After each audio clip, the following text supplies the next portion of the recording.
Akademiks can't ride no wave. Real quick, I just want to give you guys your flowers. Salute to the chat. Last month we had the single biggest month ever, and I've been streaming for over 10 years. And last month was the single biggest streaming month ever. So I just want to give you guys all the flowers, all the respect. Thank you guys so much.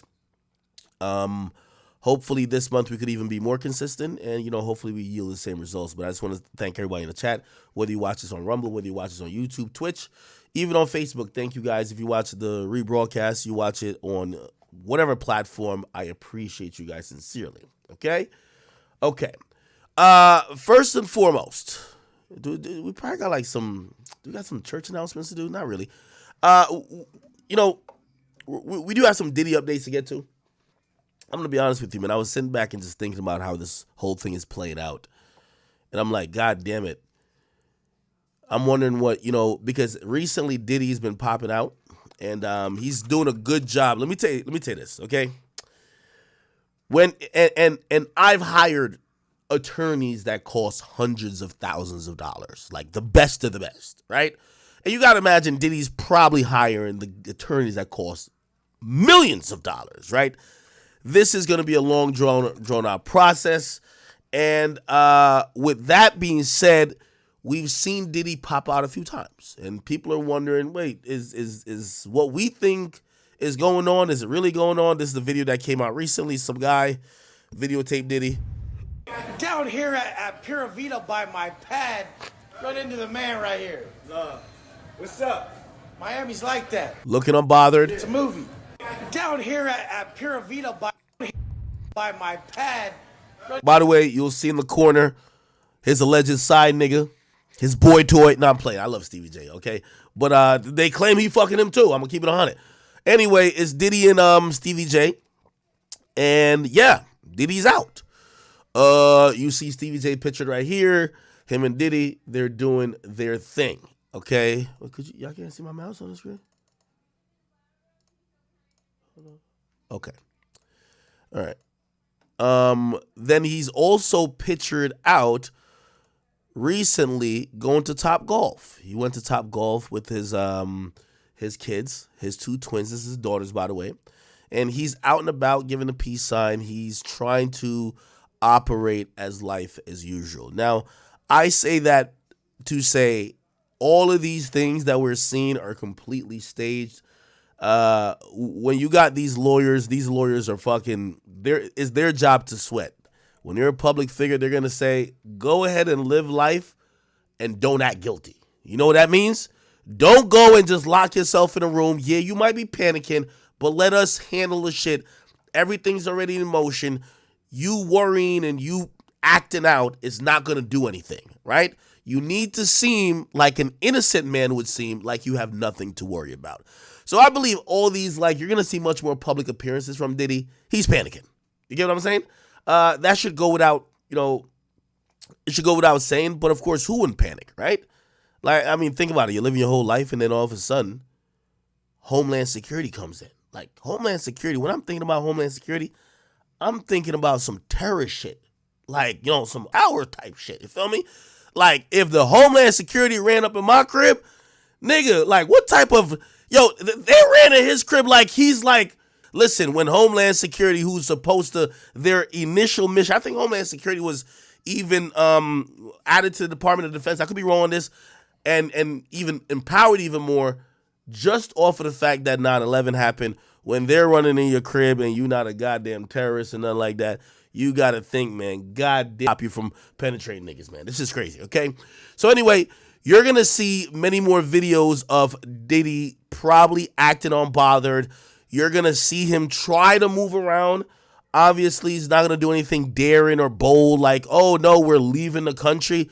Granted, is his passport suspended? It's not. Is his ability to travel suspended? Absolutely not. But you do have to realize that the feds are probably keeping a close eye on him. Okay, not saying he can't go, but they're keeping a close eye on him. And the thing with things like this, you never want the feds to have to make a hasty move because that will sometimes result in either an arrest or more raids. That's just how things will go. So I think he's just going to chill out, but you'll see him out publicly a little bit more. Anyway, I did see his son also pop out, which is the son that's actually not mentioned in anything. Like, he's not mentioned. And I'm talking about King Combs. The older one, Prince, or Justin Combs, he's mentioned a bunch of shit. But King Combs ain't really mentioning shit. And King Combs, let me see.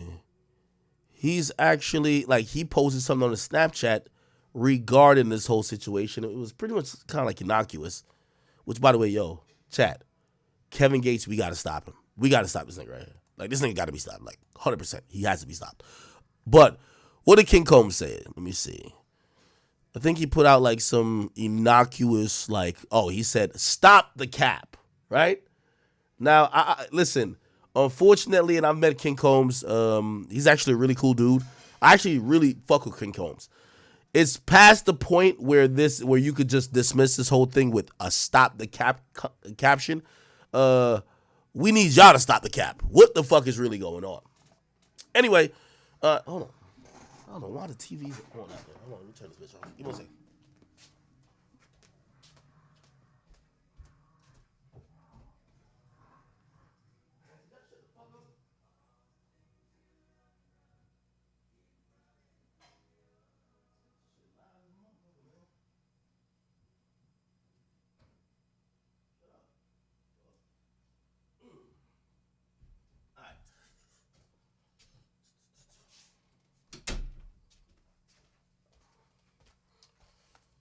All right, people.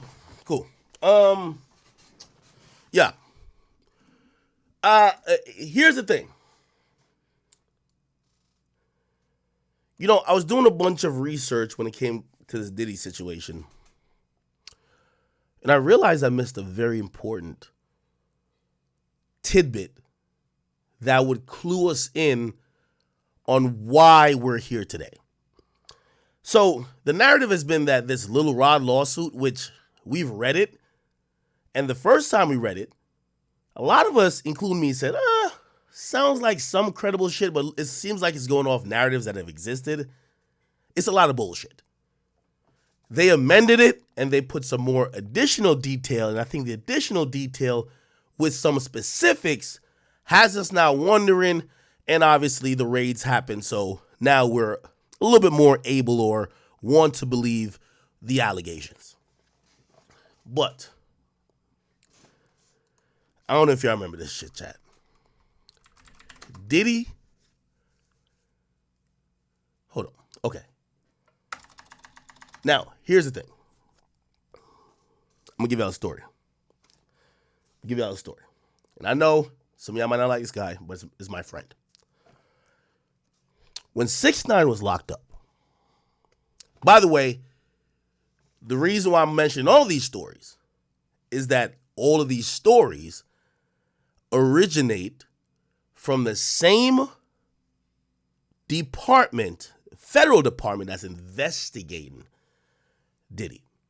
So you're going to hear this a lot. Southern District of New York. They indicted Casanova. They sent 6ix9ine to jail. They got him to flip. They've indicted K-Fly. They do everything. They're on their shit. Okay?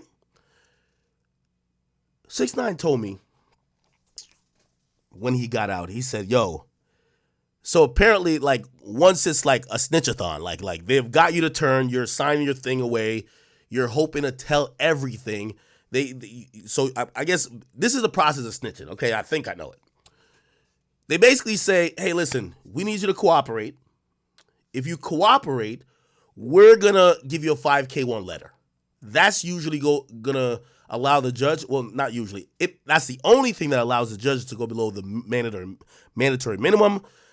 And in his case, the mandatory minimum was like 40 years in jail, right? It's the only thing that would allow them to go below it. Now, he ultimately got like a year and a half or whatever.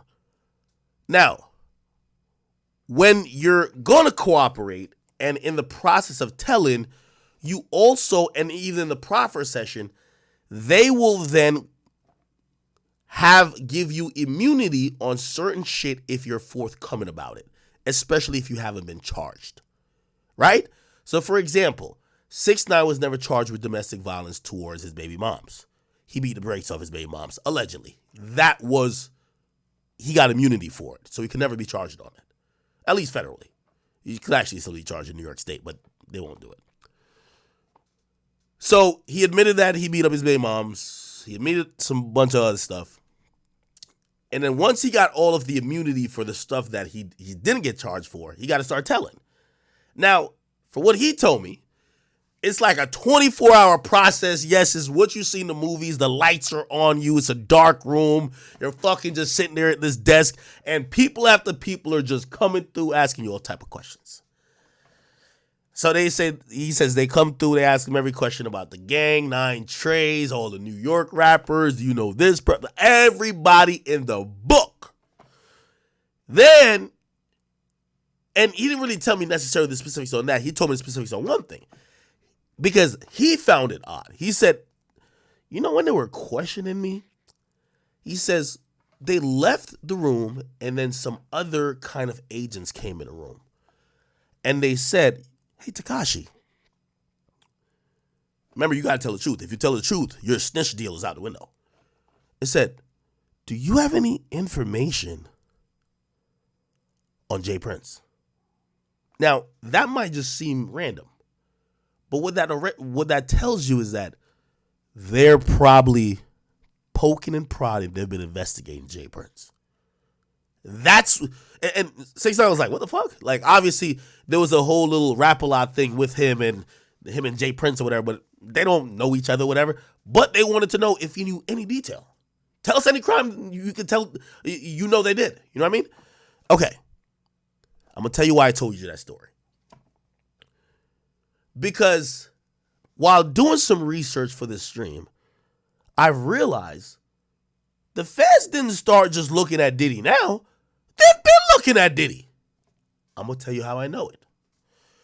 There's an interesting person named Jimmy Henchman. This guy used to manage the game. Very infamous person. His ties with Pac, G-Unit, even Suge. It's like really deep. It's a long story that I could probably get into. If you really want me to tell you, I'll let you know. But more important than who he is, and he's a very interesting person. His real name is James Rosemond. This is his picture. Is years ago, remember the same type of prodding the feds did with 6ix9ine, except 6ix9ine has to cooperate because he said, I'm going to tell, right? They tried to get Jimmy Henchman. They randomly asked him about Diddy. Hold on, I'm going to give you the proof. So they had a proffer session. And we have it here by Smoking Gun. Now, here's the year. This is 2013. Drug lord claims feds quizzed him about the sex life of Sean Diddy Combs. Again, I'm telling you this because there's a lot of times the feds have active investigations. Maybe they didn't kick it up a notch. Obviously, they kicked it up a notch when they're kicking down your door and they're running in your house. But they've been waiting for some shit to get Diddy for over 10 years. They asked another nigga who was getting, sent to jail about if he knew anything about Diddy. So let's read this. During a debriefing session with federal investigators, James Rosemond, the music manager turned cocaine kingpin, was reportedly questioned about the sexual preferences of entertainers, including whether Sean Diddy Combs was having sexual relationships with underage boys, according to a U.S. District Court filings. In a affidavit included as part of a new trial motion filed last month, he recounted his involvement in a series of 9 pre-trial proffer sessions in late 2011. So this happened in 2011, so 13 years ago. Or 13 and a half. The meetings were attended by Rosemont, his lawyers, federal prosecutors, the DEA, Drug Enforcement Administration, and IRS, Internal Revenue Service agents. The purpose of the meeting was to allow federal investigators to question Rosemont about his involvement in criminal activities and evaluate whether he should be offered a cooperation agreement in advance of his narcotics trafficking trial. So they were thinking about offering him a snitch deal, the deal that they gave to 6ix9ine. Facing overwhelming evidence of his guilt, his best chance of avoiding life in prison was to strike a deal with the Department of Justice lawyers. However, they eventually declined to cut him a deal with Rosemont, who was subsequently convicted of a trial of running a drug ring that sold millions of dollars worth of cocaine. His nickname is Jimmy Henchman, faces a mandatory term of life in prison when sentenced October 25th in Brooklyn Federal Court. Okay? Now, before we get to that, if I click here, we're going to see part of his motion that talked about the Diddy shit. It says on October 11th, 2011, defendant reluctantly went to a proffer with the government with the same arresting agents and prosecutors that the defendant mentioned above. And after the third proffer session, defendant told Mr. Shargle that he didn't trust or feel comfortable as the agents and prosecutors kept asking the defendants about crime of violence the defendant knew nothing about. When the defendant said he didn't know about a certain event, they accused the defendant of lying. At one point, the prosecutors started leading their questions, trying to get the defendant to confess about a murder where a man was gutted, and kept asking the defendant about it because others told them the defendant did that. Proffers became more awkward with the defendant when prosecutor Todd Kaminsky asked the defendant in a room full of agents about a woman and started showing naked pictures of different women to the defendant. Questions became even more bizarre when prosecutor asked about entertainers' sexual preferences, including, but not only, Sean Puff Daddy Combs having sexual relationships with underage boys.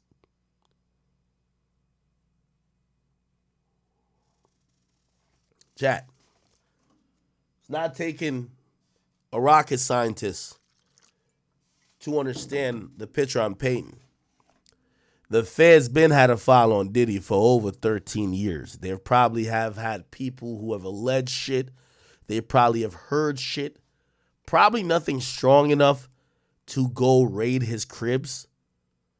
But we also have to remember these are the same prosecutors that, have had many different cases that have lied dormant until they have an overwhelming amount of evidence. So what this is telling me, okay, is that they've been looking into Diddy and his sexual nature for over 13 years. In the last 2 to 3 years, and probably I would like to say in the last 3 to 6 months after the Cassie thing broke, and people start becoming forthcoming about everything that Diddy has allegedly done, they've now started to get more leads and been able to talk to more witnesses and also probably ascertain certain amount of evidence. Okay? Somebody say YouTube is down. Is YouTube down?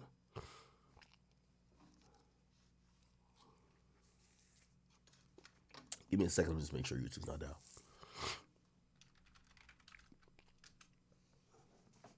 Shout out to everybody who's watching on Rumble. Let me see. Are we down on YouTube? King Akademiks. No. We got like a little light 10,000 over there. We cooking, man.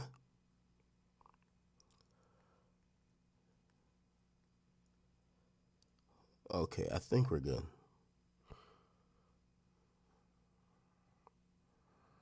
Okay. Perfect. All right. So, again, I gave the context because I'm telling you, they've probably had a file on Diddy for a while, but probably no one was willing to talk. Okay. Here's how things have gotten very interesting. Very, very interesting, people. So, what's being reported is that the feds, even though probably the reason why they got, give me 1 second. The reason why they, hold on, man. Let's turn off this ad blocker for a second. Pause on this side. The reason why they got a search warrant, was because of, these sexual allegations. They're going to take this chance to not only investigate that, but investigate all other things. What am I talking about? They're investigating previous things that the culture, other people have said he got away with, putting people in a coma, getting people killed, shooting a gun in a crowded nightclub, and someone else takes the fall. So what's happened is that the feds, after this huge spectacle of raiding his crib, okay? And by the way, this is a new picture that came out. Of course, Page Six is going to kind of have their little tint to it. They're saying he appears to look stressed, this, that, and third. He looks like he's on the phone. I mean, I don't know if you want to say look stressed, but hey, if the feds just ran up in your crib, I would imagine he has a million things to do. What are these million things to do? He apparently the sale of Revolt isn't done, so he needs to fully get rid of Revolt, make sure he liquidates that. He needs to be cash heavy. He needs to make sure he got a lot of money for not only a legal defense, but for all these other things that might be happening. Also, there's a lot of poking and prodding into his personal life. We've seen recently they just came out saying that he owes $100 million to 8 different mortgage companies. So he's probably working and probably on the phone 5 to 6 times a day with lawyers to make sure that mansion he's staying in, he's going to continue to stay in. Do you get what I'm saying? Okay? So I don't think he looks necessarily stressed. I think he looks like somebody who's doing his best to try to keep the fuck out of jail. Anyway, the bigger news, I guess, was, and let me see, can we find it? Here we go.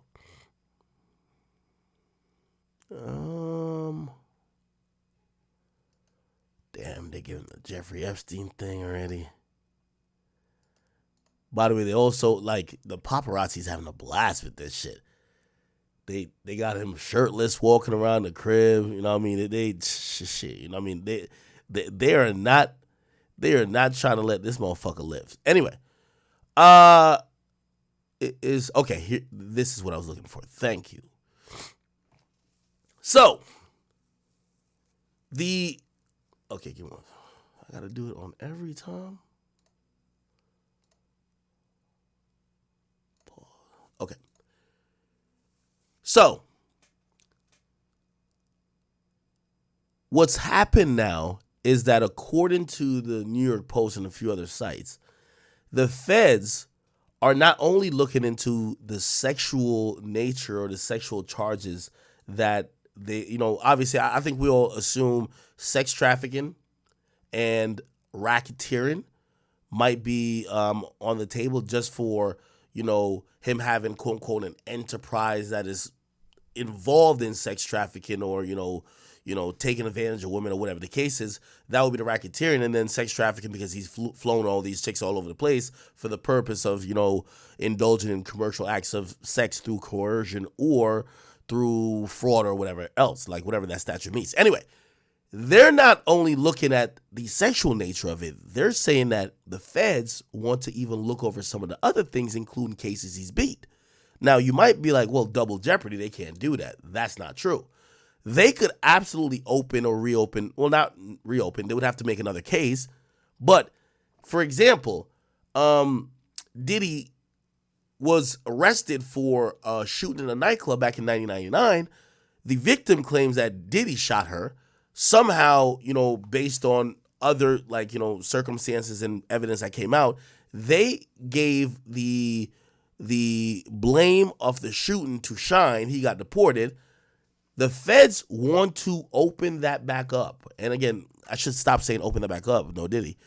Because they have to make a new case. Because the feds and the state are two different things. The feds can't open a state case. The state can't open a fed case. So the feds could charge for the same thing the state did, but they have to do their own investigation and come up with proof to get those charges then on a federal level. Anyway, it's showing that the resources that the feds are having, they're not only putting it to, okay, is this guy like the next R. Kelly or Jeffrey Epstein?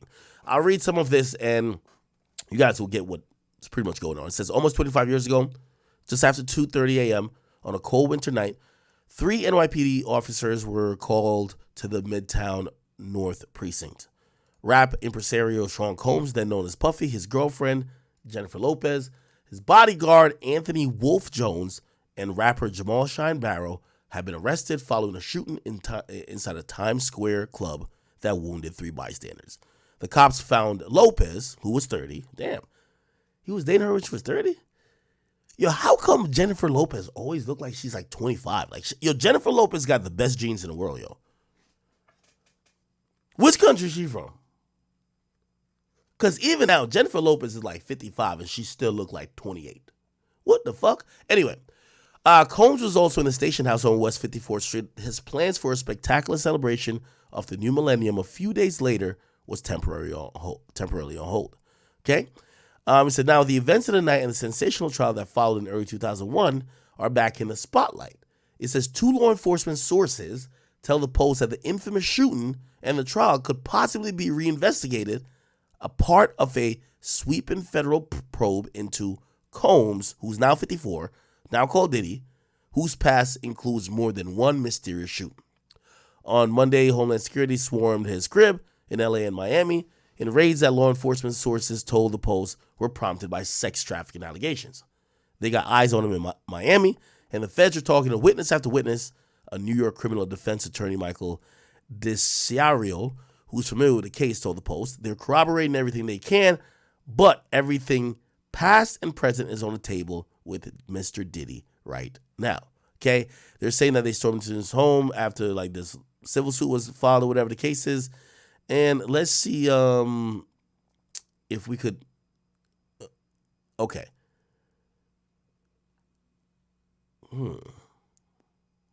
Okay.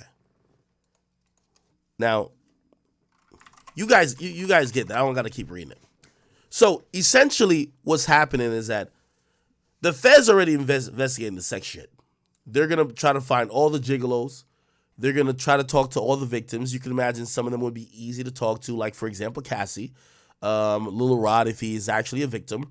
All of these people would be very available for the feds to talk to. And also, I think some of them would be incentivized to talk to the feds. For example, the feds probably are looking at not only him being the only person who was doing something wrong. When you're thinking about racketeering, you're thinking about there's other people who are setting the shit up, who were booking the flights, who were convincing the girls when they came through, nah, this is okay. Like, yeah, I know they're having a freak off, but this is normal. It's cool. Like, now, of course, get naked, just like, yo, stick this fucking dildo up your ass, like it's all good. Those people are culpable too. So, but clearly they want Diddy. If at the very least they want Diddy, they might give a lot of other people like an opportunity to flip on Diddy. Be like, hey, listen, we know you flew like 15 bitches over here. We'll give you like a little small accessory charge. You get like probation or like 6 months. We want Diddy. You got to flip on that motherfucker right now, okay? So that's probably happening a lot. Anyway, I think I had played, let me see. I think I played the 1999 shooting. Did I? I think I played the lady from the 1999 shooting. Here we go. Is it this? Give me 1 second. All right, here we go. This breaking source saying 3 women and a man were interviewed by officials in Manhattan, and 3 other interviews were scheduled about the allegations. Oh, okay. So this is about the people who have been interviewed. Okay, so this is the update on the people who are being interviewed in this Diddy situation. With his twin daughters Thursday night. His demeanor appears as though he's unbothered despite being flooded with legal battles and having his Miami and Los Angeles homes raided by the feds. Last Monday, dozens of federal agents, including Homeland Security and other law enforcement agencies, descended upon Diddy's Los Angeles and Miami homes as a part of an ongoing investigation. That investigation is reportedly tied to allegations of sex trafficking, sexual assault, as well as solicitation and distribution of drugs and firearms. With the images of armed agents, Diddy's children in cuffs, and a media circus outside, the raids made headlines nationwide. According to reports, agents from Homeland Security investigations searched Diddy's mansions for hours. Officials have remained tight-lipped on the details, saying they will provide further information as it becomes available. NBC News cited an unnamed source saying 3 women and a man were interviewed by officials in Manhattan, and 3 other interviews were scheduled about the allegations. Federal agents reportedly found firearms on Diddy's LA and Miami properties. However, it's unclear what type of guns were found and who the legal owners were. TMZ obtained these images showing the aftermath of the raid at his Los Angeles home. Drawers were ripped open, items were scattered everywhere, as the feds seemingly had their eyes on the computer hard drives which were reportedly seized during the raid. While the raid stunned and surprised the Hollywood and music industry, as digital forensics expert John Lusich explains, the feds have most likely been investigating the allegations of sex trafficking for a while. Well, it's a huge house, right? So they're going to be able to, they're not just going to go out and listen to one person and run and search somebody's house. They're going to take their time and do an investigation and make sure it's a complete investigation, right? It's the only way to do things the right way. So they're going to talk to as many people. And if it took many months to get that information to finally come up with an affidavit, because you want supporting facts from other witnesses, it makes the strength of the warrant on its face a lot better, and it'll hold up better in court. So if it took them a lot longer than people anticipate, I've worked investigations when I was with the State Organized Crime Bureau that lasted years, right? So the fact that they were able to get in and get all this information, I don't know what changed over the years, because apparently, allegedly, this has been going on for so much time. Maybe it's the people coming forward finally in federal court and other courts that have brought this to bear. But whatever it is, FBI is a great organization, and they're going to do a great job, and they're going to do a thorough job. The claims of sex trafficking were brought up in a November 2023 federal lawsuit when Diddy's ex-girlfriend and singer Cassie Ventura sued Diddy on claims of rape, physical abuse, and sex trafficking. Diddy ultimately settled the suit for an undisclosed amount, a mere day after Cassie's lawyers filed the suit in federal court. Then a few months later, a former producer and videographer for Diddy filed a $30 million lawsuit against the mogul, accusing him of allegations that similarly mirror Cassie's lawsuit. Rodney Jones, aka Lil Rod, accused Diddy of sexual assault, drug trafficking, soliciting sex workers, and providing laced drinks to minors. So what all goes into a raid of this magnitude? Lusich says first probable cause, as agents have a list of what they're looking for. Well, they just don't go out to somebody's house, right? They have to have an investigation. They have to get probable cause, to get a warrant, to get to be able to raid somebody's house. Okay, so I'm trying to break this down for y'all. 2 things that the feds are looking into. So they're looking into all the freak-offs. I'm pretty sure they're gonna like Young Miami, like, yo, you're getting pissed on, you're probably getting shat on, like, what's up, yo, like, give us the lowdown of this freak off shit, right?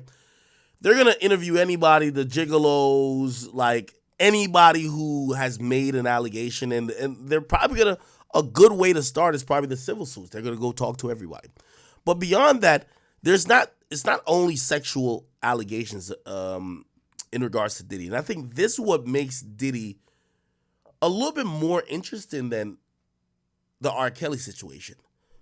With R. Kelly, most of the crimes seem to be manipulation of women, seem to be almost having like a cult-like situation, and pretty much sex trafficking, right? With Diddy, there's a whole violent, non-sexual side that is going to also be looked at. First of all, the whole Keefy D, Tupac thing, blowing up Kid Cudi's car, mad assaults, Diddy having weapons all over the place, threatening people with weapons, shooting up the club that Shine essentially pretty much like, took the blame for. If you guys don't remember what happened then, let me try to give y'all like a little coming up. Here we go. She was crying a lot. She was a mess. Probably what was going through her mind is her career flashing before her eyes. And later, enough's enough. I just kind of hit the wall and was just like, I can't do this anymore.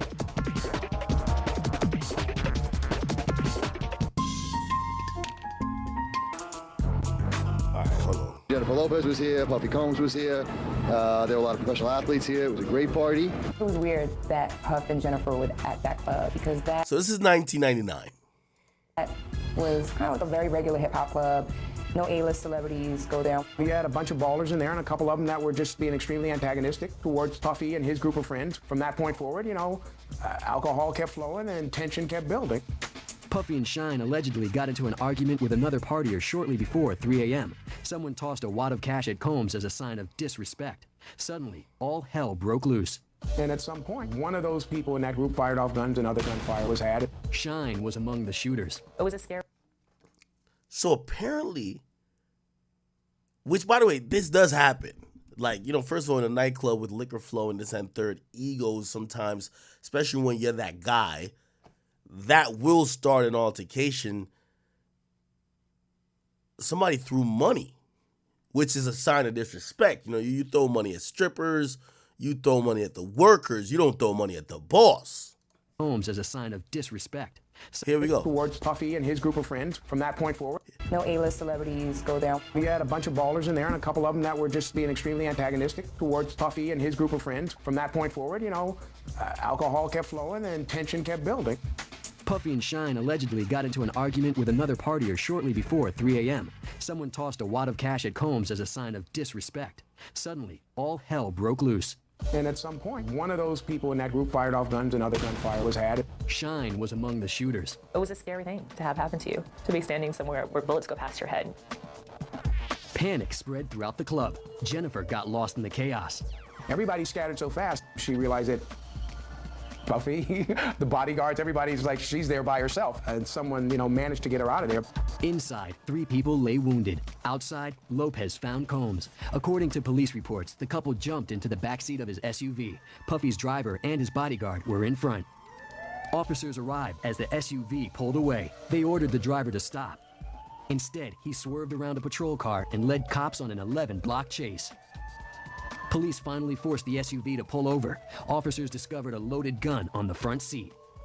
Meanwhile, back at the club, detectives slapped the cuffs on Shine. Everybody was booked, including Jennifer Lopez. They spent the night in the precinct. She was crying a lot. She was a mess. Probably what was going through her mind is her career flashing before her eyes. Obviously, nobody really wants to be arrested or handcuffed or, go through all that kind of stuff. It's a really traumatic experience. Police charged Sean Puffy Combs and Jennifer Lopez with felony gun possession. Now, by the way, if you're wondering, why you playing this old shit, what's also came out in this lawsuit by Lil Rod, right, is that Diddy has had ties to law enforcement, and his ties has gotten everything that would really have gotten him in trouble either blamed on someone else or ignored. That's the power that Diddy wields. Now, if you're wondering how, they have mentioned this one guy. I think his name is Diddy, a head of security, Fahim Muhammad, who also worked as chief of security for Michael Jackson before his passing. They're saying that this guy had the power to make problems and people disappear. That sounds crazy. They said he had connection with law enforcement, and Diddy would always instruct his staff to contact him if they were ever pulled over by police in Miami or California.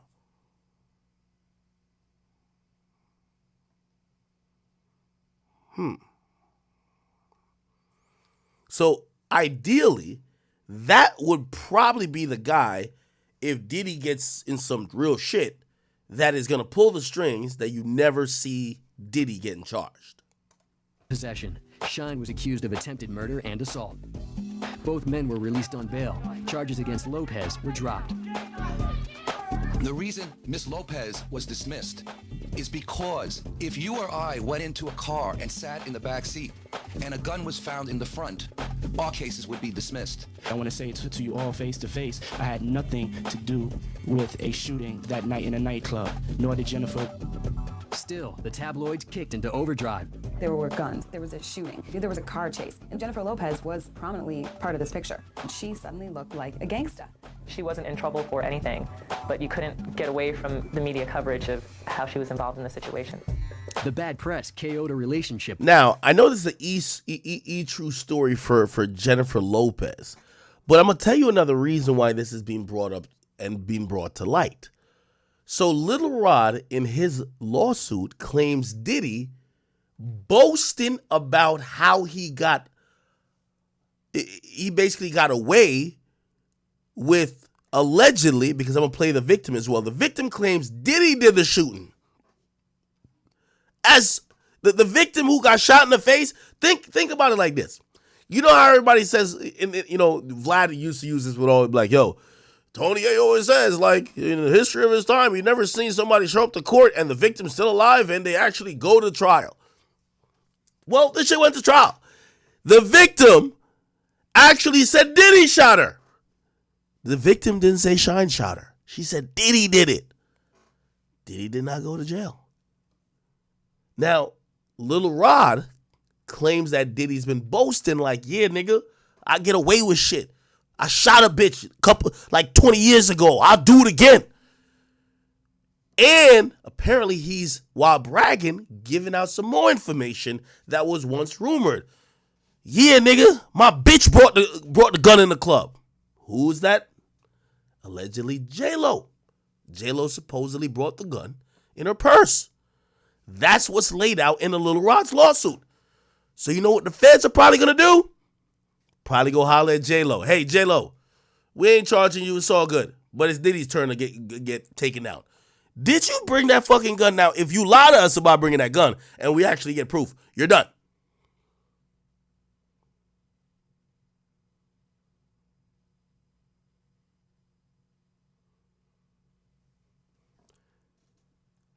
Let me hit the Googles. J-Lo brought gun to Diddy, 1999. Look, feds set to widen Diddy's sex probe over claims the rapper boasted about shooting people, bribing jurors, and using J-Lo as a gun mule, which is kind of crazy. Let's look. This is the same article I was reading. Remember, I didn't read the whole thing. Here we go.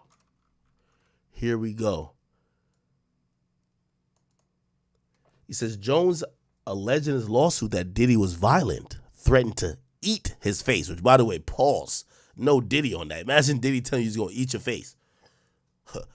Brandished guns, and most pointedly, often bragged about bribing witnesses and jurors in the criminal case concerning the 1999 New York City shooting with Shine. The shooting stemmed from an argument Diddy and a Brooklyn thug named Matthew Allen, who was nicknamed Scar. But Diddy, his bodyguard, Anthony Jones, and Shine endured a 7-week trial in February and March 2001, which ended in Diddy and Jones walking free, and Barrow, then 21, being convicted on assault and gun possession and sentenced to 10 years in prison. Mystery still surrounds the New York club shooting, especially for former NYPD Detective Derek Parker, who left the so-called hip-hop cop squad at the NYPD and now is a private investigator. Okay? Diddy has been dogged for years by rumors that he made Shine, now known as Moses Michael Levi Barrow, and who's the opposition leader for the House of Representatives in Belize, take the fall for the incident. The story was that Puff was flossing, which is what they call someone on the streets who was throwing money all around and acting like a big shot. Scar felt disrespected because he felt he was just as important as Puff. Words was exchanged and bullets start flying. Shots were fired. Lopez and Diddy fled the club in a Lincoln Navigator. Diddy's driver, Wardle Fenderson, later then said he blew past several red lights as they careened down 43rd Street onto 8th Avenue, weaving past 2 police cars. Shine busted off in the air. Fenderson quoted Lopez as saying before cops pulled them over. Parker told the Post how in the precinct, his mother was yelling at J-Lo in Spanish and she was really mad at Jennifer. I heard her say, "I told you not to get involved with him." She was released from custody without being charged after 14 hours in jail. Her spokesperson declined to comment to the post, blah, blah, blah, blah. But here's the thing. Nathaniel Rubin, who was one of the victims in the club shooting, has long insisted. And by the way, this is this woman who got shot in the face. I believe, I don't know how the bullet entered, but she got shot in the nose area. She got shot in the nose. She's long insisted that Combs shot her in the face. She said, "I literally watched them pull out the guns. I had a clear point of view. I mean, for God's sake, I got shot in my nose. I watched everything occurred, and I've described it vehemently to all parties involved. I have 9 bullet fragments remaining in my face." Jones, in his lawsuit, which is Lil Rod, claimed Diddy bragged about committing the shooting, bribing witnesses and jurors to secure his acquittal. Mr. Combs shared that he was responsible for the shooting in the nightclub, Jones alleged. He also alleges that Diddy bragged about using Lopez, which is Jennifer Lopez, to smuggle the gun in the club. He shared that artist and Mr. Combs' girlfriend at the time, Jennifer Lopez, carried the gun onto the club for him and passed him the gun after he got in an altercation with another individual, Jones alleges. Diddy, through his attorneys, has denied Jones' allegations. His attorney calls the federal raids a witch hunt and slammed the military-level force. Anyway, just wanted to point out where J-Lo comes into it. Let me keep playing this.